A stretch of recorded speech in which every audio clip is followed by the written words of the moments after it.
Assalamualaikum warahmatullahi wabarakatuh. Perkenalkan, saya Firdayanti dari unit Jelambar.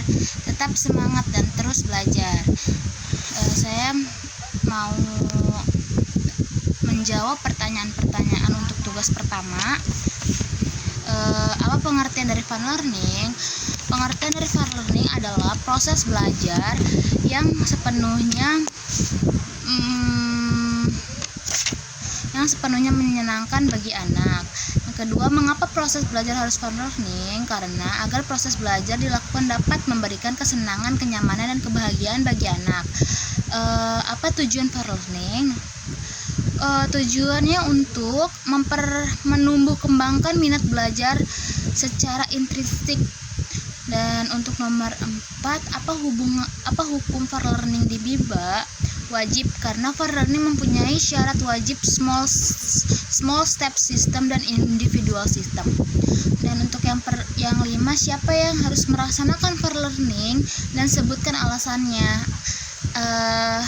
Untuk yang merasakan fun learning itu anak, karena agar lebih semangat dan senang belajar jika suasananya menyenangkan.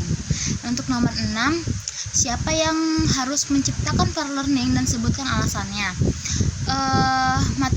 Motivator, karena agar menciptakan suasana belajar dan sepenuhnya menyenangkan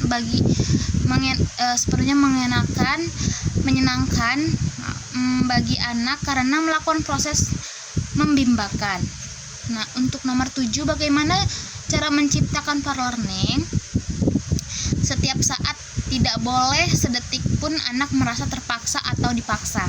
Dan untuk nomor 8, bagaimana cara mengevaluasi anak apakah fun learning atau tidak? Nomor 8, evaluasi fun learning dilakukan dengan mengamati respon anak selama belajar. Jika anak terlihat senang, antusias, aktif, nyaman, dan rajin dan ingin belajar, berarti fun learning sudah tercapai. Namun jika anak terlihat bosan, terpaksa, tidak semangat, maka motivator menyesuaikan metode pengajaran agar lebih menyenangkan. Untuk nomor 9, apa dampak yang terjadi bila proses belajar menyenangkan? Anak akan lebih semangat, nyaman, aktif, percaya diri, dan lebih mudah memahami materi dan minat belajar. Anak akan tumbuh sehingga mereka ingin terus belajar tanpa merasa dipaksa. Dan untuk nomor 10, apa dampak yang terjadi bila proses belajar tidak menyenangkan? Anak lebih mudah bosan, tidak fokus, dan minat belajar menurun. Dan yang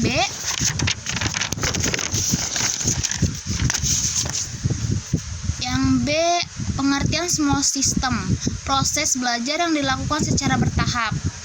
Mengapa proses small system dilakukan secara bertahap? Agar anak mudah memahami materi yang kita sampaikan. Dan untuk nomor 3, apa tujuan small step system? Untuk menciptakan proses yang menyenangkan.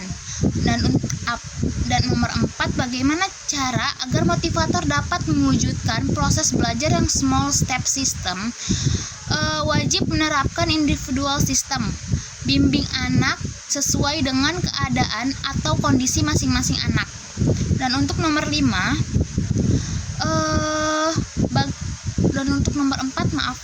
bagaimana cara agar motivator dapat mewujudkan proses belajar yang small step system? Wajib menerapkan individual system, bimbing anak sesuai dengan keadaan atau kondisi masing-masing anak. Untuk nomor 5, apa dampak yang terjadi bila proses belajar small step system? Anak lebih mudah memahami materi, tidak mudah terasa terbebani, lebih percaya diri, dan semangat untuk belajar. Untuk nomor 6, apa dampak yang terjadi bila proses belajar tidak small step system? Anak kesulitan mengikuti pelajaran, merasa terbebani, mudah frustasi, kehilangan percaya diri, dan minat belajarnya dapat menurun. Sekian, terima kasih. Assalamualaikum warahmatullahi wabarakatuh.